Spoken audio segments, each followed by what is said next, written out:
Hey, what's up, YouTube? Dickerson here, and, we got I guess you call it a Nintendo Direct today. It was, interesting, to say the least.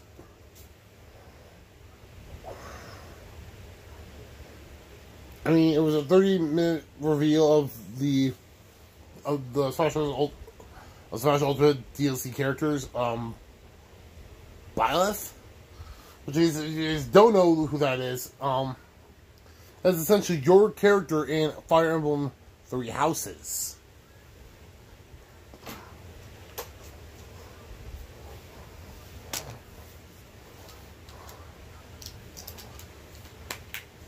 So you don't know what the game looks like,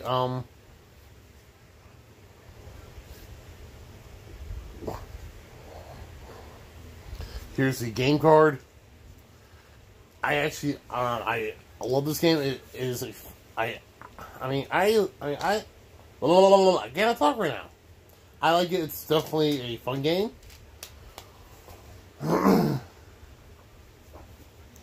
But I was able to watch a little bit of the Direct. I wasn't able to fully watch it because my grandma was being lazy. Because I wanted to get some breakfast before the Direct started. And my grandma decided, you know what, I'm going to make myself some breakfast and I'm going to have my grandson wait. He is, because he's not doing anything important right now. But, it is 10:46 a.m.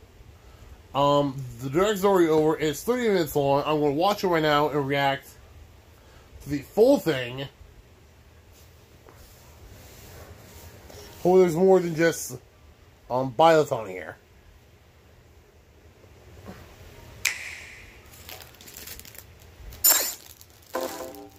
This is the Smash Ultimate thing.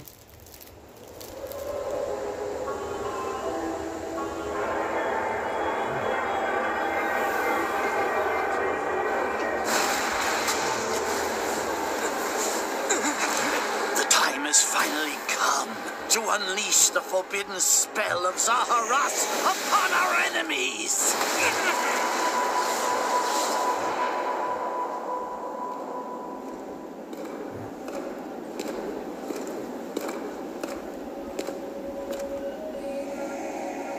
What were you thinking, charging right into an enemy's trap? As you and I are one, I too am trapped within this void. In time, our hearts and minds will cease to be. Are you prepared to die?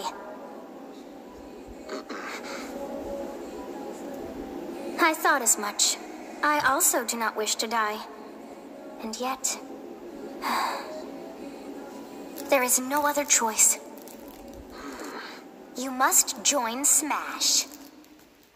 Huh? Join Smash Brothers already! What in the world are you waiting for?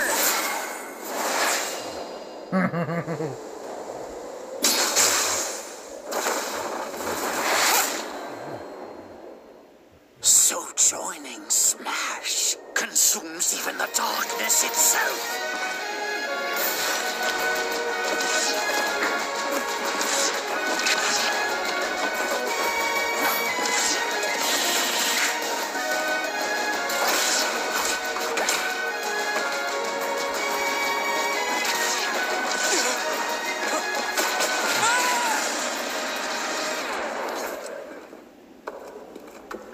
So you return, and sooner than expected.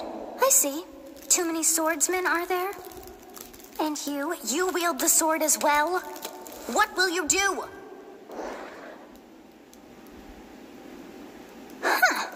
So that is how you plan to win the day? So be it. I reward your cleverness this time.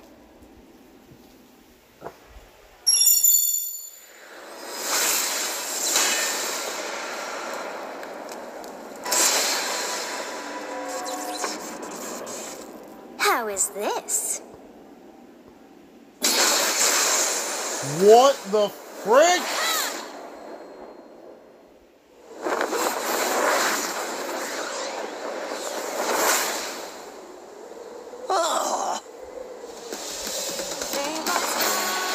of anyone, you should be able to handle the hero's relics. With Arid Fire, strike with superior reach. Use Amir's overwhelming power. Unleash the blinding speed of Failnaught. Along with the Sword of the Creator, each weapon matches a direction.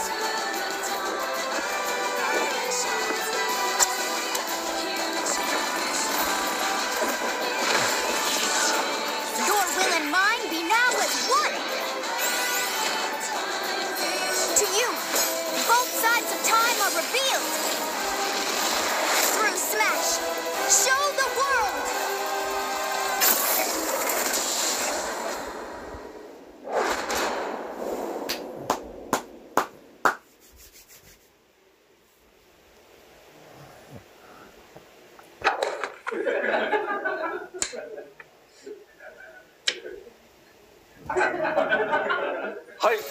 Yes, there you have it. Byleth from Fire Emblem Three Houses is joining the battle. Fire Emblem Three Houses was released just last summer, so it's still very new. Even so, you'll soon be able to play as them in Super Smash Bros. Ultimate. This release is planned for January 28th. You'll have instant access if you have the Super Smash Bros. Ultimate Fighters Pass, and it will also be available for purchase individually. In case you're not familiar with Fire Emblem or Three Houses, I'll explain a few things, so don't worry. First off, what is Fire Emblem? It's really hard to pronounce in Japanese. The producer said it's okay if I just say Fire Emblem. But when writing it, if you don't write Fire Emblem, the Fire Emblem police will come and get you, so please be careful. The series' first entry launched in Japan on the Famicom in 1990. You could say it was a pioneer in the genre of tactical role-playing games. You might be wondering what makes it particularly tactical. Well, it's tactical in that it simulates combat. You can think of it as moving pieces in a board game. Or in other words, a game in which you advance units across a grid in battle.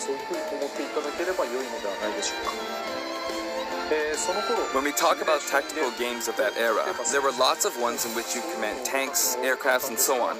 But Fire Emblem was unique because each unit was a specific character, sort of like in role-playing games. Plus, something made it stand out from other Nintendo products. Characters could permanently die.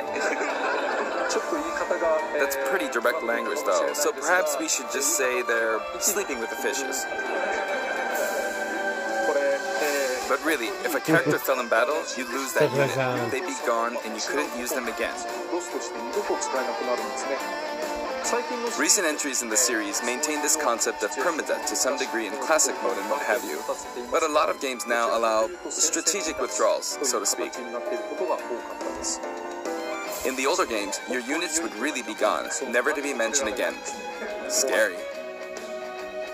The game's stories are told like chronicles of war, with increasingly distinct characters and engrossing scenarios. Several characters also appear in the Super Smash Bros. Series, and 6 of the 7 can use a counterattack. It's their down special. There's actually a reason for this. When I was considering how to incorporate Fire Emblem fighters into Super Smash Bros. Melee, I thought it might be interesting to reflect the turn-based nature of the original game. First comes your opponent's turn. They attack and you counter. Next comes your turn.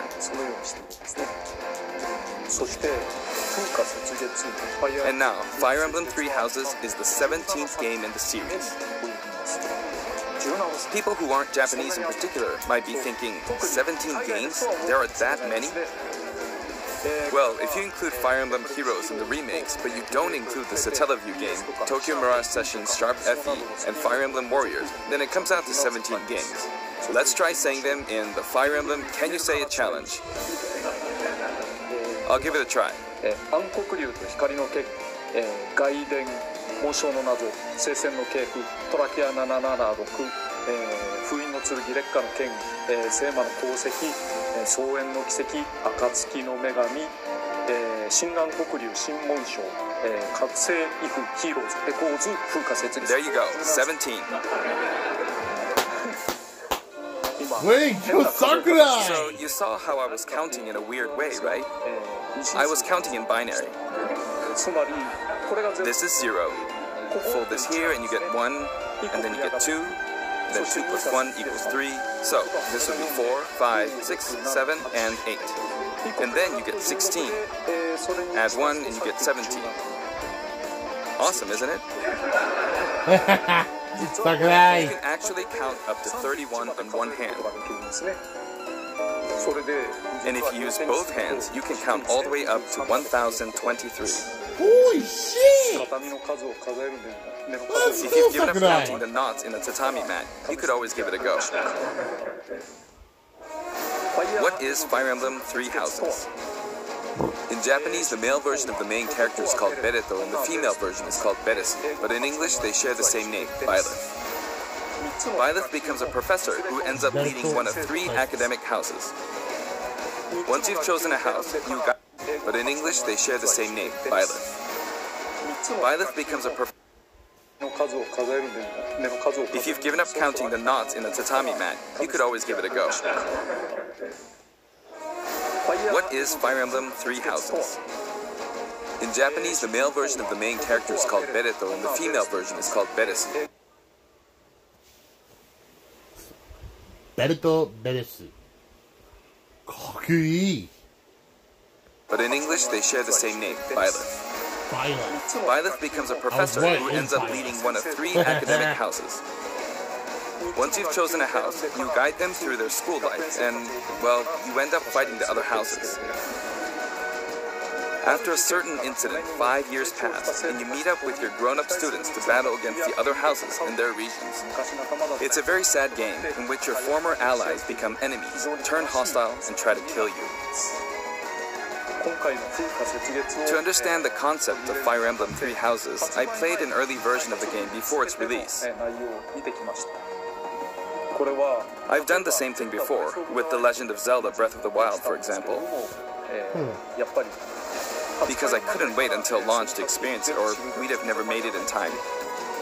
For that title, I borrowed an early version of the game for 2 days, ran around all the areas, saw the ending, and realized for the first time, I guess we can't really have Breath of the Wild's Princess Zelda as a fighter.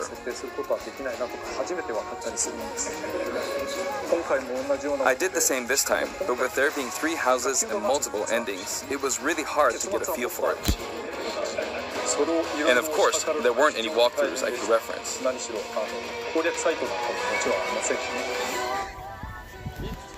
The game has multiple routes, and the outcome of each is very different. Your experience will vary depending on the route you choose, and many of the characters you meet will adopt different roles in the story. I'll try to avoid spoilers when I'm talking about the fighter. I hope you'll understand. Before my demonstration, I should point out that when I did the Terry Bogard showcase video, I mentioned that it was recorded a month in advance. But this time, we have to account for the holidays and such, so we're filming 2 months in advance of this video's release. Right now, it's actually November. Therefore, some of what I'm about to show you might differ a bit from the finished version. As always, I'm using a special in-game camera and such for demonstration purposes. Here I go.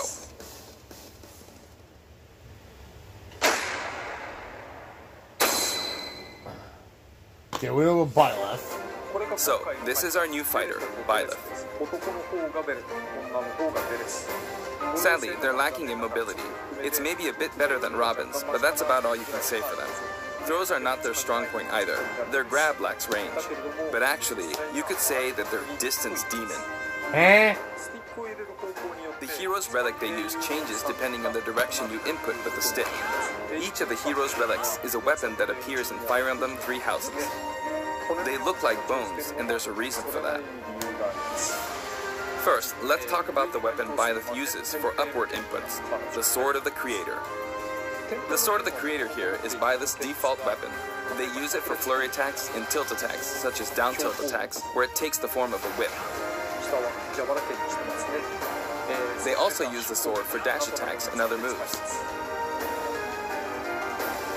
For their up smash attack, they'll whip the sword upward to launch enemies in the air.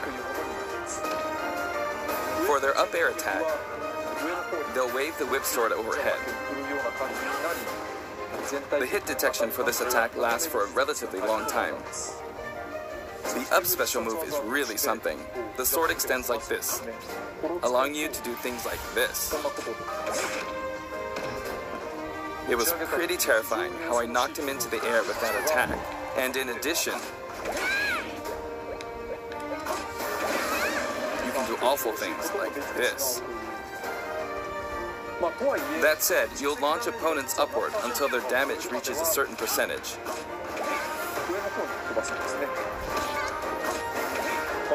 Exceed that percentage and you'll need to be careful.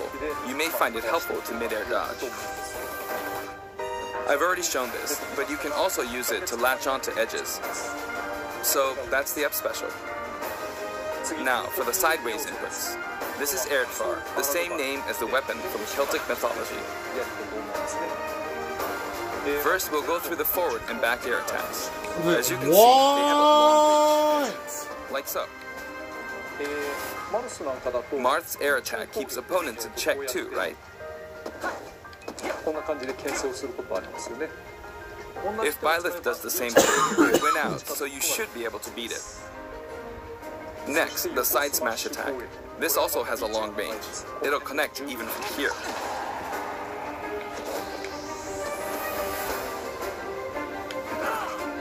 Also, if you add an upward tilt, it will be stronger. That's crazy! And if you've knocked an opponent down, the side attack won't hit unless you add a downward tilt to aim for them. By the way, the tip of the lance is more powerful. The shaft part is weaker, so it's not suited to close combat. It won't deal much damage, and it won't launch opponents far. That's why, as a rule, you want to hit with the blade part aimed upward, or downward in this case.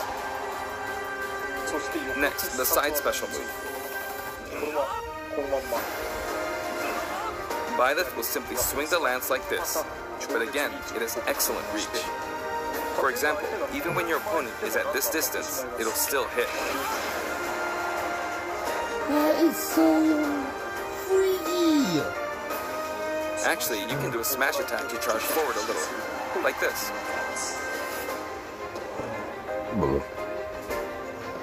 But as you'd expect, it can be easily shielded, so be careful.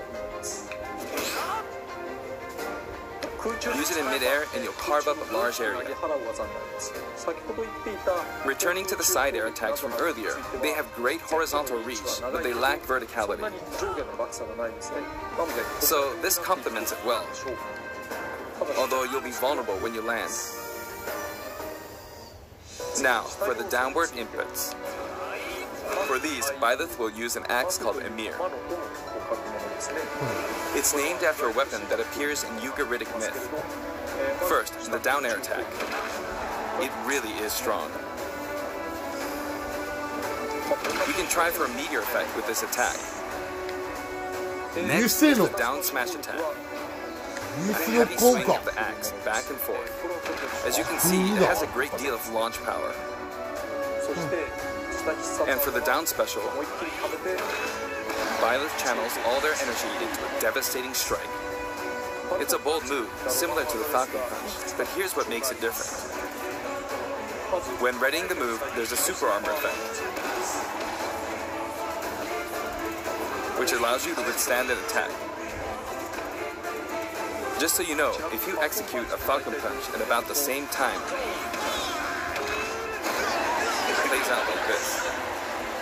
It's a bit slower than the Falcon Punch, but due to the super armor effect, you have the advantage. Unless you get grabbed. Another notable aspect is that it lets you pass through platforms. While you're charging up, you can breeze past platforms like this to reach a lower area. It won't let you jump, but you could use it as a surprise attack. Also, you can turn around during the move. The swing takes a while, so if an opponent runs behind you during the move, you can quickly change direction. Even though it can be hard to land a hit with this move, it can be really effective when used against a group of opponents. Plus, even if you fail to land a direct hit, any opponents on the ground nearby will still be launched a little. Nice. It's as if the quaking of the ground launches them. By the way, earlier I talked a little bit about the other Fire Emblem characters' moves. I don't recommend using this down special against fighters from the Fire Emblem series, because you'll just get loads of counters. Oh! It hits with that much power in a single attack. Counters can actually multiply the power of blocked attacks, and using easily anticipated attacks like this could just get you hit by counter after counter. Next, we have the neutral moves. The bow you use is called Failnaught, which shares its name with the bow from the Knights of the Round Table. It only appears in a few neutral moves. You've got the neutral air attack. This attack is similar to a move of Pit's and other fighters like him. It lets you spin the weapon around. It's also easy to create certain combos with it. And with the neutral special, you'll let loose an arrow. It seems pretty straightforward, right? But there are a few noteworthy aspects to this bow. First, the biggest difference between this bow and Link's is that once you enter the command, you can keep charging until it's ready.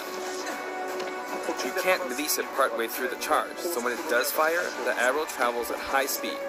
It's also very powerful. That said, you can still cancel out of the stance using the shield button. Nice.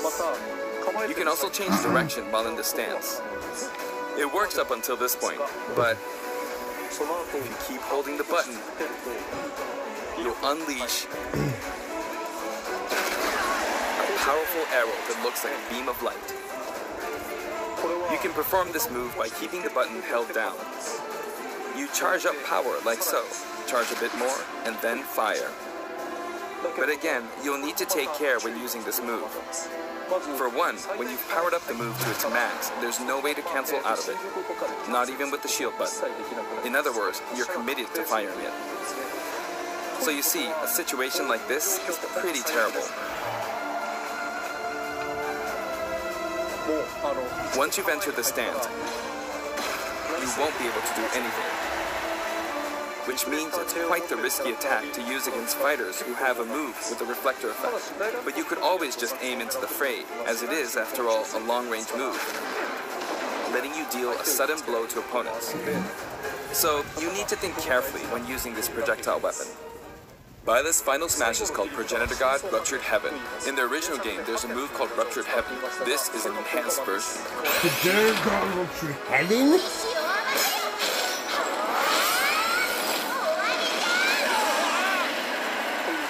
As you can see, you team up with the mysterious Sophis and launch an attack together.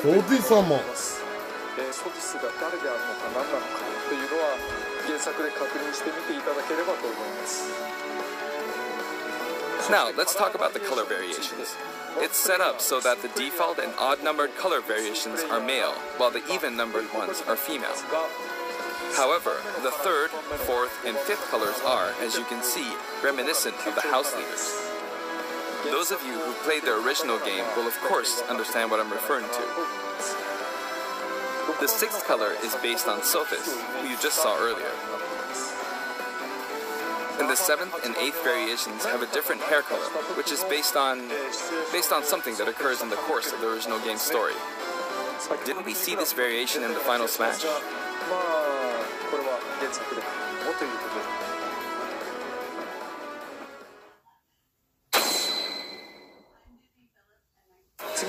Next, I'll introduce the stage. For this one, we of course tried to recreate the place where you spend most of the game, Garreg Mach Monastery. This is how Garreg Mach Monastery is laid out in the original game. From these, we chose to have it cycle through the marketplace, reception hall, bridge, and cathedral, all in one stage. It's the type of stage that rotates through different areas, such as these four. Let me introduce each of the guests that appear in these four areas. The first area is the marketplace. I think this is where a lot of people come to do their shopping. The guests that appear here are students of the Blue Lion's house, Dimitri, Dedu, and Ingrid. Not Dimitri, Dudu, or Ingrid. Their names are a bit difficult to say. They're largely from the Holy Kingdom of Fargus. Since it's a kingdom, that means they have a monarchy. For that reason, I guess you could say Dimitri's the future king. He had quite the difficult life and may or may not end up with just one eye. He's an unfortunate one, that one. There are vendors on either side. In the original game, these are important booths where you buy all sorts of things, but here you can break them, you see. If you do break them, the stage will expand to the left and right. I wonder where people will buy their supplies now. And in the background, you can see the gatekeeper. You often pass through this area in Fire Emblem 3 houses, and you end up talking to him a lot. Moving through these areas is possible thanks to this mysterious platform. Just when it seems like you've come to a stop, you'll come crashing back down. Be broken through the ceiling and slammed into the building. And the guests in the reception hall are Edelgard, Dorothea, and Petra of the Black Eagles. Take note, it's not spelled Edelgard. They're from the Adressian Empire. And as such, they embrace their military might. Edelgard is one of the characters who is central to the conflict. Depending on the path you take, she'll go through some terrible ordeals. You'll notice there are prominent chandeliers above the stage. It's possible to knock them down. However, Byleth can't actually reach it, even though it's their stage. You can reach it with other fighters, though. So, it's nice if you can work your way up there by getting lucky and being launched up, or perhaps by using another fighter as a stepping stone. There we go, I made it. And you can knock it down. Also, you can break this table. Like so. Just like the sign that reads Furin Kazan in the Suzaku Castle stage, it can break if you launch the opponent into it at close range. Next up, the bridge. The camera rotates 90 degrees, creating this long area. It's very wide indeed. Hey, that's right, Jones! The Golden Deer! It's similar to the Bridge of Eldon stage. The guests are from the Golden Deer, Claude, Hilda, and Lawrence. They belong to the Leicester Alliance.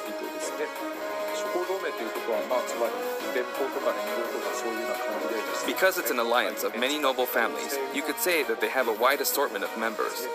And Claude is the sharpest of the bunch. Incidentally, both Claude and Hilda are the names of characters that appear in Genealogy of the Holy War, the 4th title in the Fire Emblem series. I guess once you've reached the 17th game and are creating 40 characters for each new entry, you're bound to get a bit of name overlap. The naming process must be tough. Hey, it looks like the Pegasus Knight is busy training. As for the bridge's design, it's just a long pathway, plain and simple. You can expect plenty of blows to be exchanged at the edges of the screen. You could also say it's a place where the fail knot really shines, and in this sense, I think it suits the Golden Deer perfectly.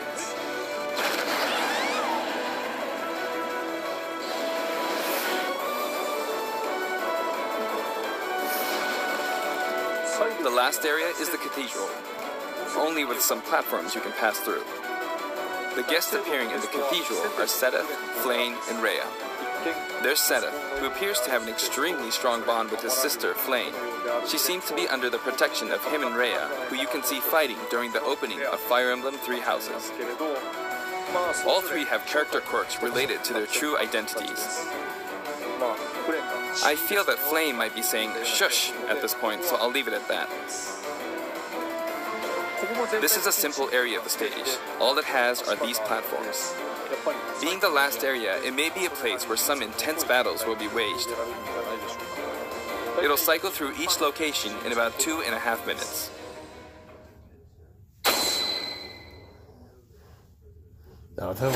Okay, today we'll have a tag team battle in Squad Strike with the DLC team pitted against Fire Emblem protagonists from throughout the ages. That'll give us precisely 5 players per side. Joker! Joker! And Hero! Gee, we really made a lot, huh? Banjo! By now, I think you know what I'm doing. But basically, I'm trying to defeat all 5 opponents with just the professor here.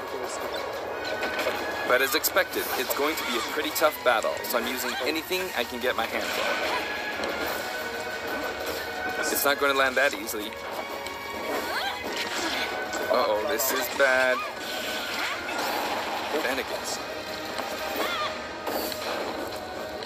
I better keep my distance.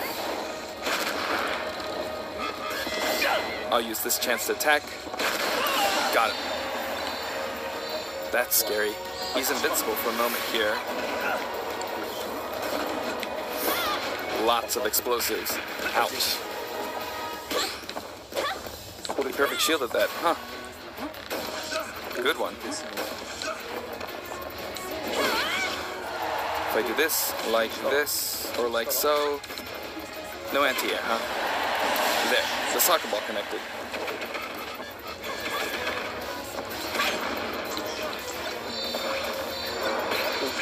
Good, there's Mom. You're in a good spot, Mom. Ah, I shouldn't have taken that. Gardevoir. Well, I guess no one uses projectiles. At this point, it doesn't matter if Gardevoir's there or not.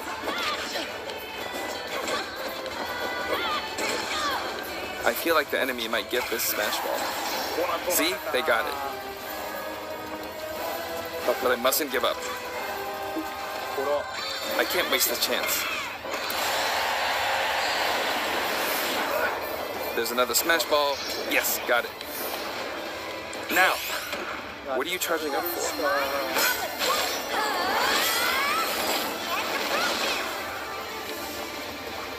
There's still more. Whack! Go on, you can take the hammer, but it's mine. Although, I'm scared I might get hit with a counter in this state. I hit him! Hammer time! I was trying to fight using Byleth's abilities alone, but what matters is that I won. Good game. It can be fun to play like this, especially in tag team, so I think it's a good idea to try imposing different types of challenges on yourself. The end.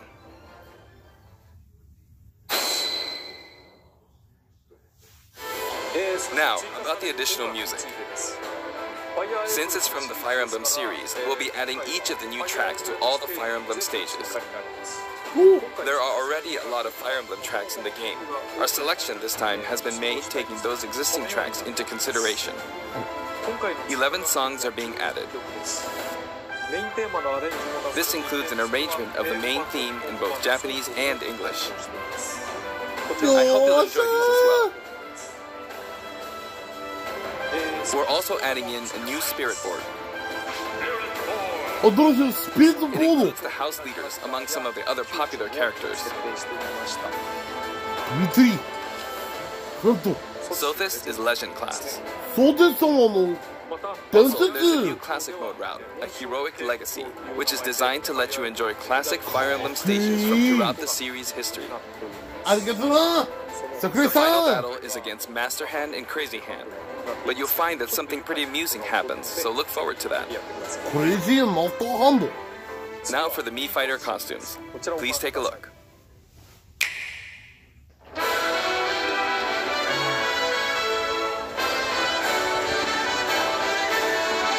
Extra Mii Fighter costumes. What's that? Hey!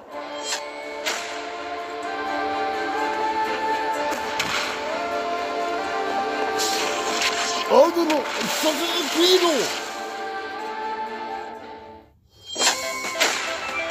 Rabbids!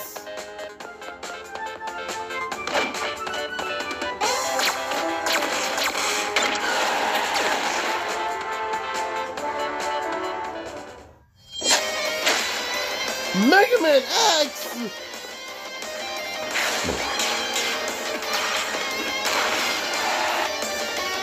Come on! Battle Network!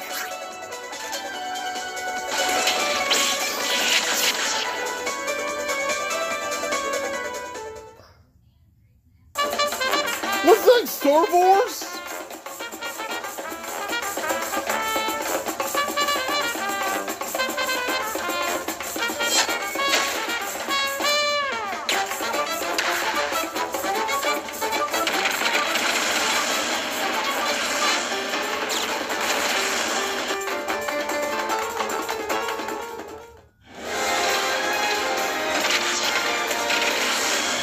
I wonder what probably looks like a freaking assassin. You got two Mega Man games. Oh, that was Rabbit.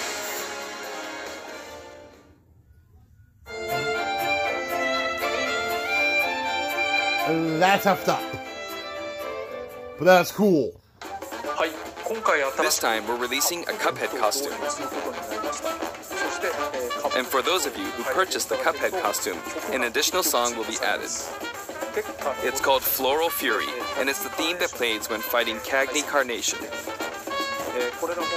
I hope you enjoy these as well. After purchasing a costume, I recommend using the sharing feature. If someone has created a Mii fighter, you can play using the costume it's wearing immediately after you download it. And now, onto the amiibo. The color palette for Dark Samus looks pretty good, doesn't it? Dark Samus and Richter are planned for release on Friday, January 17th.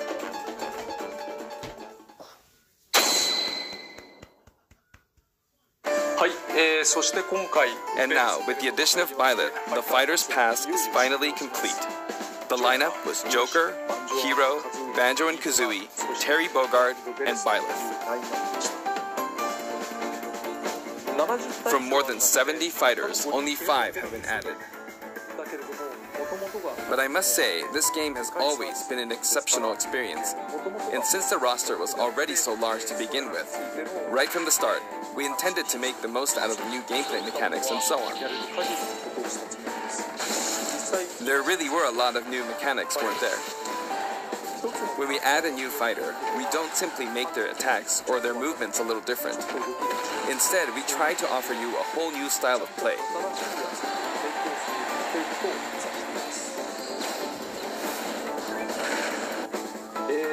As I stated, we'll continue to release more DLC fighters down the line.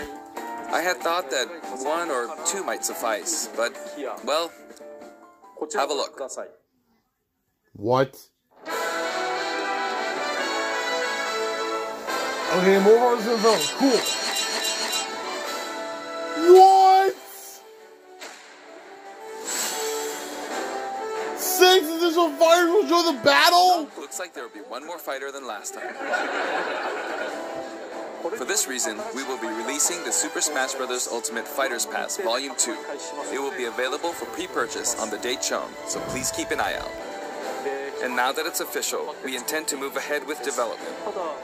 Of course, like last time, the contents will remain unknown for now, and I'm personally very sorry that we have to release Fighters Pass Volume 2 when the details have yet to be revealed. Oh, why, Sakurai? Like last time, I'd be why are you teasing us? Despite that, you would understand why and purchase it. Furthermore, the new additions have already been decided. Even if I receive many requests regarding potential candidates on Twitter, I'm afraid it would be very hard to consider them. But I still hope you'll look forward to it. I'm looking forward to We're also including a bonus with Fighters Pass Volume 2. Last time, it was a Rex costume, but this time, here's what we have.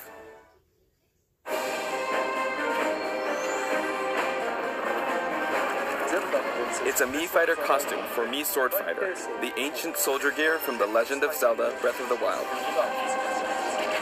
This will not be for sale individually, so it can only be acquired as part of Fighters Pass Volume 2.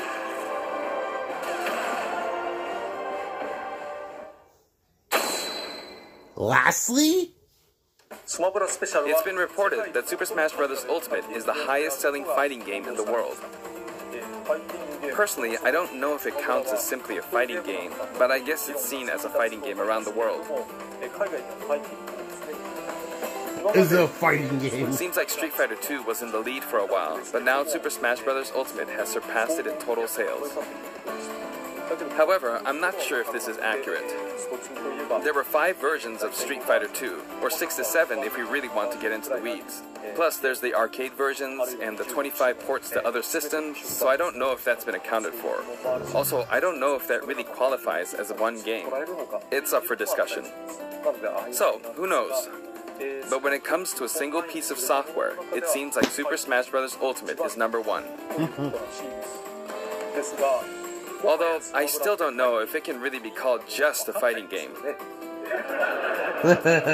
I feel like it's become more than a fighting game, some sort of celebration of gaming or something else entirely. Also, I feel a deep attachment to the 5 DLC fighters.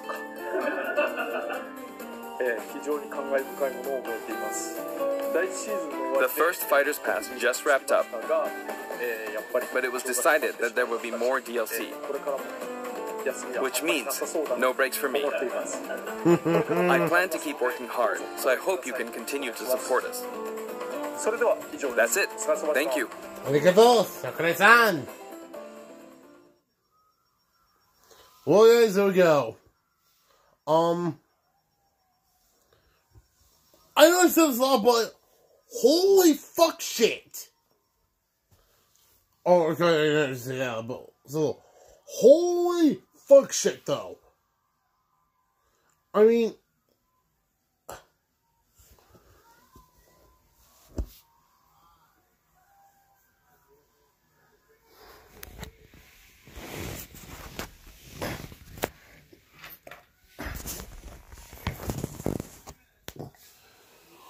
okay, let's go with this thing. Okay, so let's recap. Fighters Pass was complete. Fighters Pass Volume 2 is starting. And there's 11. Also, there's 11 fighters. Who could they be? Could we get Sora? Goku? Who knows? But,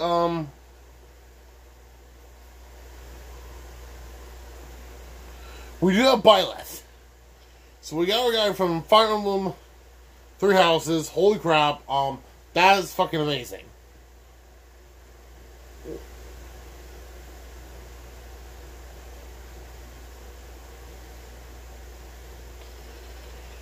So, yeah. Give me a bit more time and I'll recap. Give me a bit more time and I'll do a full recap on this whole thing. When I have time to digest everything I just saw. Peace!